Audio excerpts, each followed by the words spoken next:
But I think at this point, I'll leave it at that and turn it over to Michel and Karen to ask me whatever questions they'd like to ask.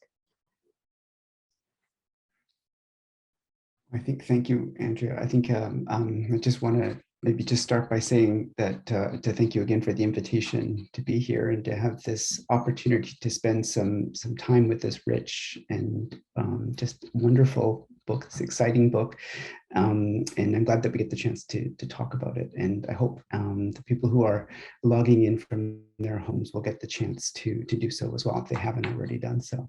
I wonder maybe since you've opened the door already to the topic in that introduction that you gave to your book, if maybe we could talk a little bit more about Borderlands and about the framework that sort of gives the book its subtitle and in some ways its structure.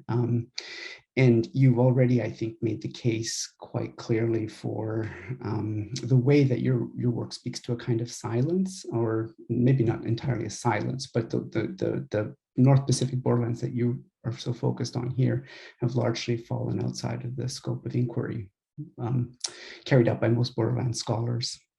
And you go on to, I think, show, build a case for what's lost or what has been lost by that sort of oversight. I'm wondering if you can say more in terms of the lessons that are that you would like other borderland scholars to take, or other historians whose work focuses on other parts of North America, say, about the lessons that emerged from your study, and what is it in particular that the histories of this time and place in this particular borderlands and the law as it's used as an instrument in this place tell us about American or Canadian history that ought to change the way that we imagine the way that those histories are typically told. Okay, there's many components there that you're giving me a chance to respond to.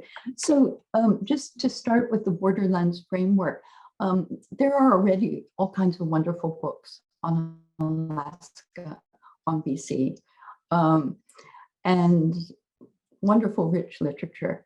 But one of the things I realized from my own previous work, both in relation to Indigenous history, my legal work as well, before I turned to history, and my work on Japanese immigrants in connection with researching my earlier book, you always come across so much material that you can't actually include in the book. It's true of this book, true of the last book as well. And what struck me, especially being located where I am up in BC, but also having moved here from the Pacific Northwest, was how many interconnections there are across borders, as well as within the context of each separate nation state. And also in terms of relations between Japanese immigrants and Indigenous people, how Japanese immigrants envision their place in North America, or in this part of the world, how they're viewed by Indigenous people.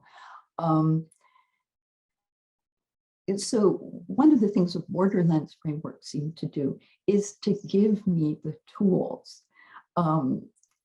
Like you read the literature on the southwestern border, or increasingly on the 49th parallel, and you see the same kinds of complexities, the same kinds of contradictions.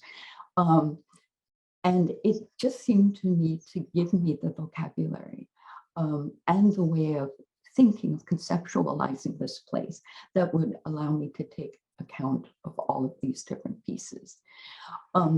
One of the things I also love about Border and Borderlands history is that it takes account of the fact that not all possibilities come to be realized, right? So students often like to know about ways in which the past shaped the present. And of course, one way in which we see that is by tracing, for example, the impact of exclusionary law and policy, which explains everything about how North America came to be populated, what the demographic distribution of that population was, etc. How it is that Indigenous people get pushed to the margins of their own territories. Law or ignoring law are a big part of that. But there's also always these moments, and you see that, for example, in the community that's established at Ikeda Mine, that could have evolved, but didn't. There could have been more of a mix of communities in the North Pacific borderlands, and in fact, across North America than there was. And in fact, there's one Japanese immigrant named Oikawa who thinks about establishing another Japanese immigrant community in Haida Gwaii at one point. And one of the arguments he makes is there are areas in North America that are French speaking. There are areas that are German speaking. Why should it be a problem that there are communities that be Japanese speaking? So that was one of the things that appealed to me about this border and borderlands framework, is there's space for these things that don't come to pass, that also tell us a lot about the present, as well as these legal constraints and the like, that help us track very directly what the root of some of the issues that we face today really are. So I hope that sort of answers your question. A brilliant answer. And I can't help but think in where I'm located right now, in teaching to students who are often from places in and around central Canada, that the stories that you tell, although they are much more familiar in a place like British Columbia and Alaska and the West Coast more generally, probably haven't cracked that or haven't become more familiar, I think, in those larger narratives of, say, Canada and Canadian history, and so that story of both what happened in terms of immigration and what might have been, I think are very potent.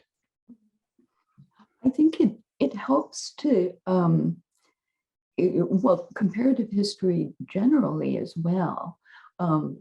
But also these aspects of this particular history help to like pull us away from the assumption that the way in which things evolved was inevitable. That there's something natural about the fact that people of European ancestry came to dominate, right? And I also think being willing to see a place like the North Pacific borderlands as the center of the world for the people who lived there has to be a piece of the process of decolonization.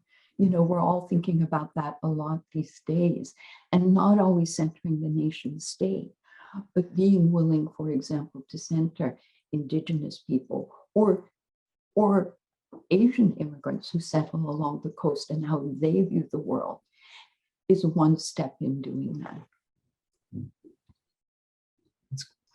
Thank you.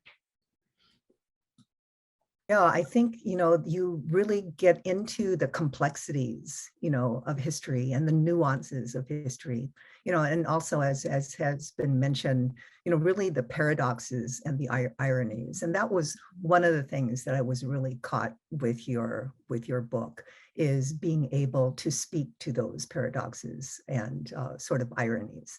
So, one that I was really interested in was sort of the paradox of Japan becoming sort of an imperial, or wanting to become an imperial colonial power that it originally had sought to withstand. So it's almost like be careful what you wish for kind of thing. So, given that, that Japan did Japan then actually have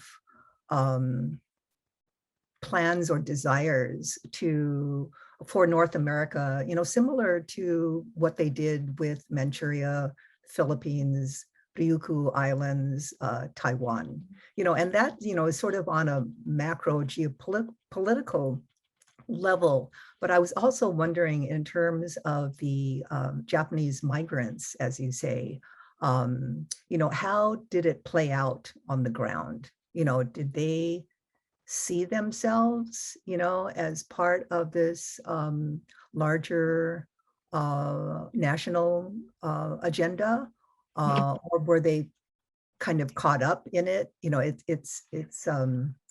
really talk about the ironies there. So if you could talk a little bit more about that, I'd appreciate it.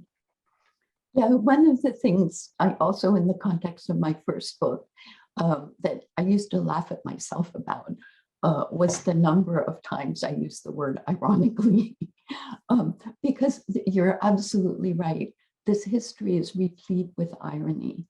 And one of those is indeed the fact that Japan, which is pressured by imperial, sort of colonial powers to open its doors to the West when it insists over and over again, that's not what it wants to do, should itself become a colonial power. And part of that is because I think at least, it ends up accepting that civilization, a civilized power, is a power that colonizes. If they look in Taiwan, for example, at colonizing also as teaching civilization. So they adopt some of the mindset of these colonial powers who impose their will on them. And it's very ironic. It's something that I do tease out in the book to a significant degree. One of the things that's interesting as far as the colonies that Japan does establish in Korea and Manchuria, in Taiwan, is that one of the things that Japanese officials say in the face of efforts to exclude Japanese from North America, on the part of both the U.S. and Canada, the 1924 Immigration Act, and other constraints that are applied in Canada, one of the things they do is they point out that there is no need for Japan to colonize North America, that their migrants have many places to go in Manchuria, in Korea, in Taiwan, elsewhere. So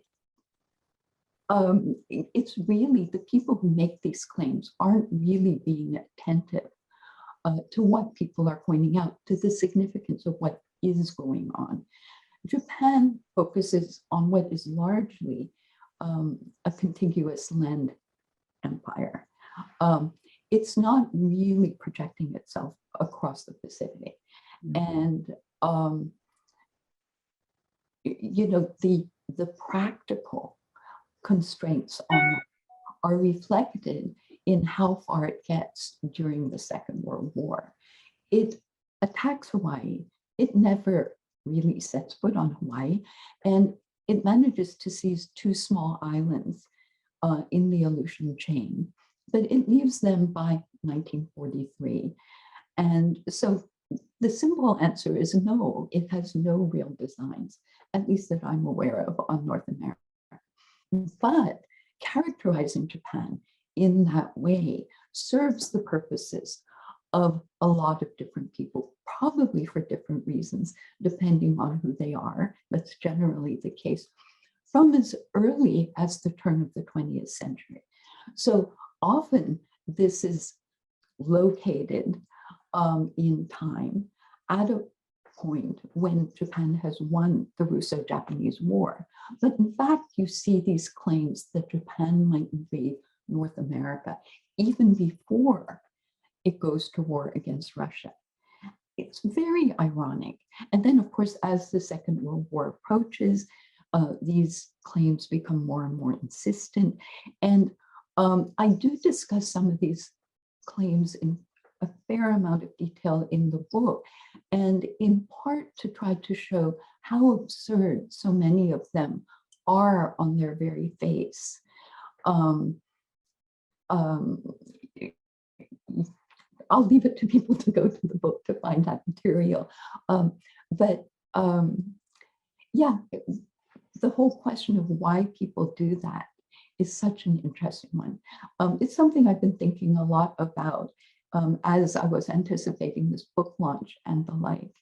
And you know, one of the things that happens when you target certain groups of people is perhaps you succeed in creating a sense of unity among the people you want to identify with. So for example, the people you can label as white that may not exist at all. So maybe it's a way of trying to build a community that doesn't exist by targeting others as outsiders. And I think another part of your question raised the question of how Japanese immigrants view themselves in relation to all of this. For Japanese immigrants, I think one has to distinguish between colonization as it refers to the efforts of a nation state to formally incorporate new territory within its boundaries, and then processes of colonization that are internal in nature. In other words, instances where Japanese agriculturalists or Japanese fishers are engaging in exactly the same kinds of activities as their European neighbors, and maybe not even with the intent to displace indigenous people. I'm not sure everyone is always conscious that the fact that they're settling in these places is having that effect. Sometimes they are, sometimes they aren't. One of the really interesting stories I came across was on Haida Gwaii. There were people there who made the argument because those coasts are exposed to the Pacific, and over time there have been occasional shipwrecks. There were people there who made the argument that they were entitled to be there in ways that white people were not, because they believed that they and the people of Haida Gwaii or other communities along that North Pacific coast shared common ancestors. So whether that's the case or not, we don't know, but it's a very interesting example of a way to try to resist, if you will, white racism, to position yourself in a way that resists the pressures of white racism. Yeah, I don't know if that speaks to your question at all, but hopefully at least it gives readers a taste of what they might encounter in the book with respect to your question. Yes, thank you so much. Yeah, I really do encourage people to read the book.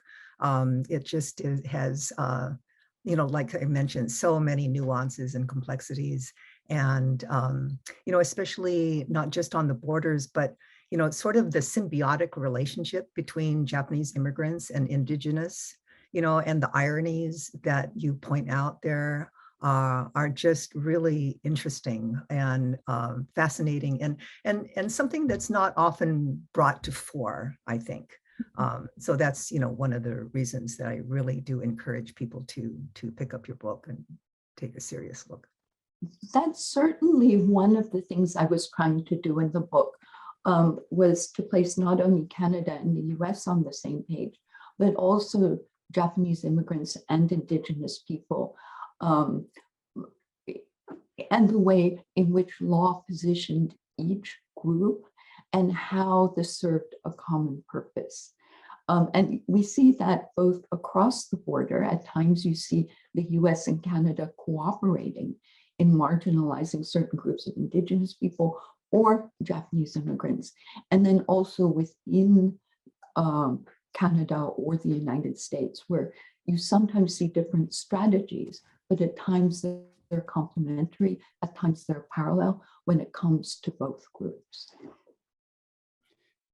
I mean, I guess I could maybe jump in here. Is that it seems to me that as you say, Andrea, that was so important to your purpose and in terms of layering these stories of Indigenous peoples and Japanese migrants side by side. It's really part of the structure of every single chapter. But so is the movement within the chapter from, seems like often from large to small, from global to local, or as Karen talked about, individual. So we get to see, I think, in up close, like what you talked about, that the journey that you wanted to take people on by introducing people to biography, people's biographical details and their life stories. So that can't have been easy. I think that in terms of, as an author, in terms of the editorial decisions that were behind that, can you talk a little bit about the decisions that you had to make at that sort of structural level in terms of wanting to integrate those two main storylines, while also paying attention to the stories that occurred at different sort of scales, at the global level, at the national level, at the regional level? How do you as historian, as author, sort of keep your eye on all of those things at once, in a way that still, I think, manages to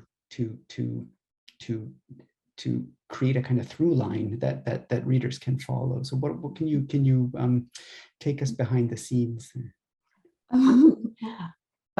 There were times, for sure, that I wished I could write the book as one might an orchestral score. So just keep all of these threads separate, but the problem with writing is you don't hear it all at once, right? So I would say more than anything, it took many, many hours of thought and many, many revisions of a manuscript to weave this all together. But that was important to me, and that was what I was aiming for and what I was trying to do. I didn't want it just to be like a book that people would read for its analysis. I also wanted it to be a book that people could read for its stories, its human stories. That's part of what touched me about this history. And I wanted people to be able to read it just for its stories and still come away with an understanding that perhaps they didn't have before, with an empathy, if you will, that perhaps they didn't have before. I think it's important to try to engage those multiple scales because often they're deployed together. One of the things you see, for example, in the context of Atlan, is how concerns about London developers and the possibility that they might take over the local mines, how anxiety about where the provincial border is located, because everyone knows where it is on the map, but no one's exactly sure where the border between BC and Yukon is located on the ground. And one of the problems is there are different sets of rules for what types of claims you can file on either side. And that raises the possibility that these London developers might be able to buy up a lot of local claims. And so it's in connection with that, in part, that this anxiety about the fact that some of the local mine owners are bringing in Japanese workers is exacerbated, right? It's not an excuse, but it's a context. And so I think unless we try to see all of these different scales at the same time, we miss instances like that. So yeah, I don't know if that's helpful at all, but I think it is. And I was interested to see you quote Julie Cruikshank in the notes talking about something broad as colonialism, which is very much a global phenomenon, but she notes, and you quote that the after effects of colonialism are always local. And I think you see that in your story, and exactly in the way that by looking at various scales at once, I think we can sort of appreciate that if you were solely to focus exclusively on, say, Atlan and only Atlan, then we would not, I think, that the contours of that story would not sort of emerge in full, right? And the full weight of that story and its applicability elsewhere, right? Which I think is so important to your story, that there's lots of reasons to pick up this book, even if your interests, scholarly or otherwise, are focused elsewhere, because it's in the interplay between the local and the global that I think you get an appreciation for the way that these histories sort of unfold within that conversation.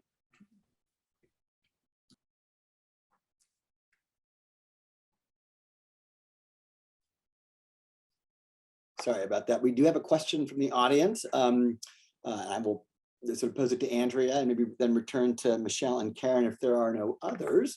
But this is from Joy Hendry, who I believe is zooming in from Scotland. And she says, you can probably read this, Andrea, but I'll read it anyway, just to make certain that we're all on the same page. She says, I did some work as an anthropologist with First Nations in Canada, including in Haida Gwaii and Vancouver Island, and spent some time working in Japan, but has a question about how the Japanese settlers referred to Haida Gwaii, which used to be Queen Charlotte Islands, named by British settlers. Do you have any answer to that? I do. They actually adapted Queen Charlotte Islands phonetically and referred to it as Kuichi Island. So using what are called katakana, if you will, to render it into Japanese, katakana being one of the Japanese syllabaries. Yeah. Still happy to take other questions that come in from the audience, but I think maybe I'll send it back to Karen to see if you have another question you'd like to pose to Andrea. Yes, sort of going off of that, Andrea, you have such a vast knowledge of Japanese, and I'm assuming that you're bilingual, that the ability to access Japanese language materials is just so key to anything like this. So I was wondering, just personally, can you tell us about your own background and interest and background in terms of your interest in Japanese immigrants specifically? Absolutely. I do think that this history looks different if you read it not only in English, but also in the sources that are produced by the immigrants themselves. And for Japanese immigrants, a lot of that is in Japanese. And it's true of other immigrant communities as well. Even European immigrant communities. I think we only really start to get to know them when we also access materials in their original language. And in terms of my own background, a big part of what led me to look more closely at the history of Japanese immigrants, and particularly Meiji-era Japanese immigrants, was the fact that I lived in Japan when I was a kid for a number of years. I actually lived in Asia for 15 years.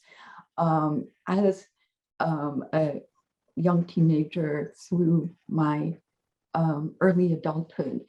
And without coming back to North America once, which I think gives you a very different perspective on North America. And I'm very grateful, obviously, to my parents for making that possible. In Japan, I went to a Japanese high school. I studied Japanese at a higher level in university and the like. And so being able to access the original language has been a huge factor in shaping my understanding of this history. Initially, when I first went to grad school to study history, I didn't plan to study Japanese immigration in particular, but I came to realize that a lot of people who have access to the Japanese language focus on Japan itself.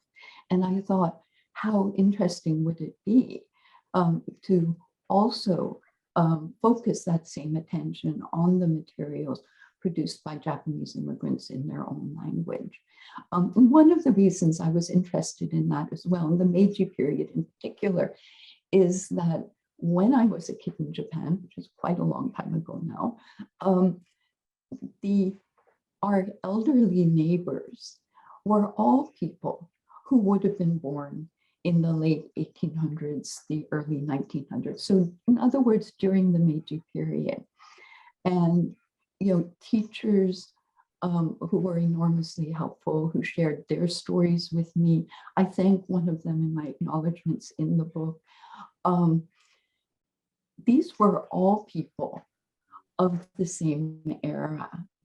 And I found myself becoming very curious as I was in grad school about how their sort of compatriots, if you will, people born in the same era, people who might have been their neighbors when they were young, who would have been among those who immigrated, experienced North America. You always bring ideas from your home country with you to new places that you go, no matter where you're from, right? So your experience there is shaped partly by what you bring with you, partly what you encounter there and have to confront. And so, yeah, that's really the source of my interest in Japanese immigrants in particular. And in terms of Indigenous people, it was law school that actually drew my attention to the injustices that have been done to to Indigenous people over time. So pretty much every area of the law that you encounter during your first few years in law school, you read the old cases and you read how the law evolves over time. And there's a logical progression that you can follow. Our understanding of the world changes, technology changes, and the law adapts to it. And one of the things that struck me about this body of federal law, in that case in the States, but I think it's also true of Canada, this body of federal law that applied to Indigenous people was not logical in that way. It was profoundly illogical. And again, you'd come across these cases where it seemed that the courts were just making up the rules that they were applying to Indigenous people out of whole cloth. And I think it's impossible to read those cases with any thought and not want to confront that injustice. So that for me was the source of that part of my interest and the desire to sort of look at both when I became a historian and made the transition from law to history. Yeah, I was very taken with your connection in terms of anti-Asian violence was really an extension of anti-Indigenous and so many of the similarities. The use of blood quantum, for example, to limit both. So yeah, very, very interesting. Yeah, and then actually just from a Japanese American point of view, I was also taken, like Michel, I also looked a lot at your notes and I, just noticed so much of how you accessed things like the Japanese American Courier, which was the first newspaper in the U.S. to be all in English, but how much history was there and written in situ. So your access of those really, it goes to a primary source that is not encumbered by secondary sort of interpretation, et cetera, so that you really went to the sources, the primary sources, and from which to build your stories and your arguments, which was, very, very impressive. Thank you for that. That is actually really important to me. Like in the context of my first book as well, sort of, I thought about primary sources as being written by the people who were my first teachers of this history. And I can perhaps be criticized for not locating my work more aggressively or comprehensively, within the context of the existing literature at times. But it's just so important to me to try to hear the stories that those people were trying to tell. You know, to feel, for example, Ishizuka Ikeda's pride in what he managed to create on Haida Gwaii, without being distracted by, you know, the kinds of consideration we know we need to be more sensitive to today, right? But if those people about whom I write could come back, because they, of course, have all passed away, but if they could come back and if they said to me, yes, that's how I felt. You captured how I felt. You captured what I was trying to accomplish. You captured that I was trying to do no harm. I was just trying to help my own community or whatever. To me, that would be the greatest source of satisfaction I could have. Yeah, Yeah, that's beautiful. Right. We are almost at, or basically at the hour mark. Maybe I can ask you one last question, and after which perhaps you could offer any closing remarks you'd like to.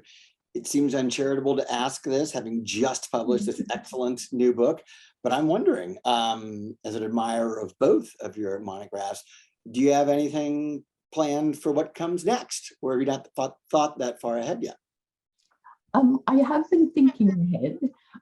There's several different directions I could go, and each of them on some level involves probing more deeply some aspect of the history I cover in Converging Empires. So there's any number of places in Converging Empires where one could probe more deeply. And in fact, you know, I encourage enterprising grad students to read through it with that in mind, because no one can do everything. And there are any number of points where there's kind of an opening to explore further. So I'm definitely thinking about it. I'm not entirely sure what direction I'm going to go yet. Yeah. And otherwise, I just want to thank all of you so very much, and everyone who tuned in today for, you know, getting Converging Empires off to a good launch. I just really appreciate your time in reading the book and thinking about it. Yeah, thanks for a wonderful conversation.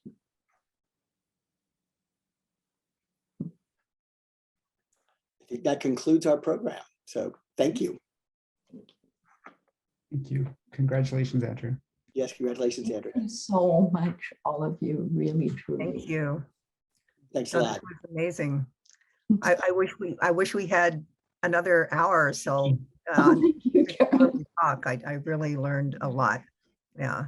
Yeah, thank you for the opportunity to talk about, you know, why I do this, why I do the book, I mean, why I wrote the book, etc. So thank you very, very much for I that. think there are members of participants who are still here, Andrea, and again, we formal conclusion of the program, but there is an interesting question in the Q&A from someone named Lawrence Fast. And then Joy Hendry asked you as well, based on some of her own experience, wondering where you were. Again, I don't know if it's possible to sort of continue the conversation, or even if you want to, but you did get a couple of sort of additional questions that came in, including one on the Q&A feature, which comes from somebody who's already read your book, which is great. If there are a couple of other questions, I can certainly answer them.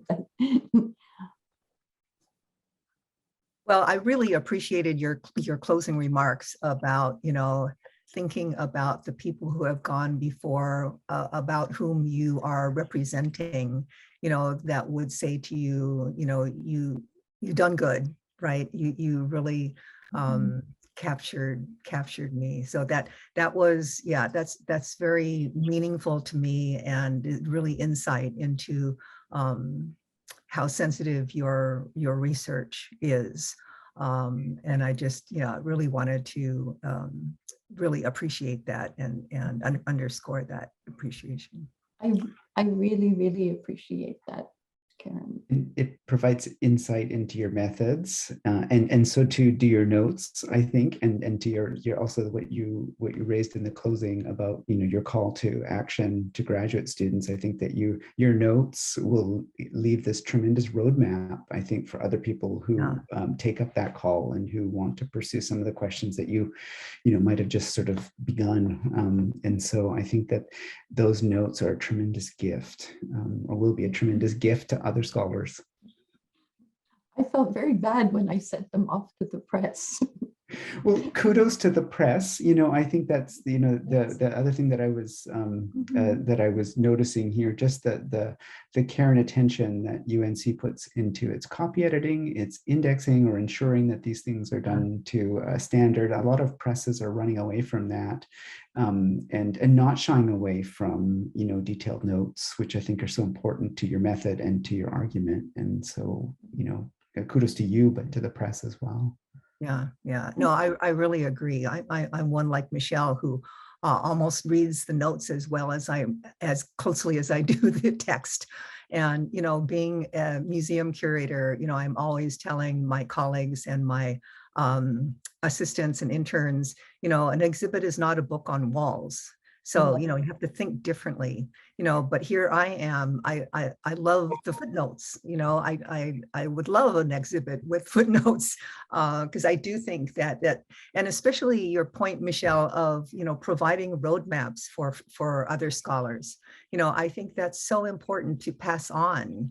And you're doing that by passing on, you know, your notes, basically, sharing your research, and, you know, not keeping it close to the vest, and really opening it up for more exploration. I think that's really wonderful. So Andrea, I'm just going to go ahead and read the question that came in from the Q&A, because there's still a number of people who are hanging around. This is from Lawrence Fast. And he says, one of the many strengths I found in your book was the complex interrelationships between many kinds of borders, temporal, geographical, cultural, etc. Is this one of the strengths of a focus upon borderlands as a means of approaching the complexity of the past? Yeah, I would say, yes, that's what I was aiming for. Absolutely. Yeah. Yeah. I'll just leave it at that, actually. But yes, absolutely. All of those types of dimension, all those types of boundary making, I tried to bring into account, absolutely. And there's only so much any one person can do. So there's much that remains to be done. And one of the reasons I made the point that, you know, depending on the perspective you bring to bear, different people will see different things. In this borderlands region, like any borderlands region, you know, one only needs to look at the incredibly rich literature that's grown up along the US-Mexico border to see that, to realize that. And I do think there's that same potential with respect to these North Pacific borderlands. In other words, it's not just about the gold rush. There's so much more going on, right? And especially if one really gets to know the various indigenous peoples along the coasts and the like, there's just so much to learn, so much that can be done. Yeah. I'm sorry, I have to run. I'm getting a phone call that I need to take, but thank you so much, Andrea, Andy, Michel. It was wonderful. I hope we can do this again. Next time in person. It was wonderful. Thank you. All to sign off. Thank you, Andrea. Congratulations. See everybody later. Congratulations. Bye-bye. Bye-bye. Bye-bye, everyone.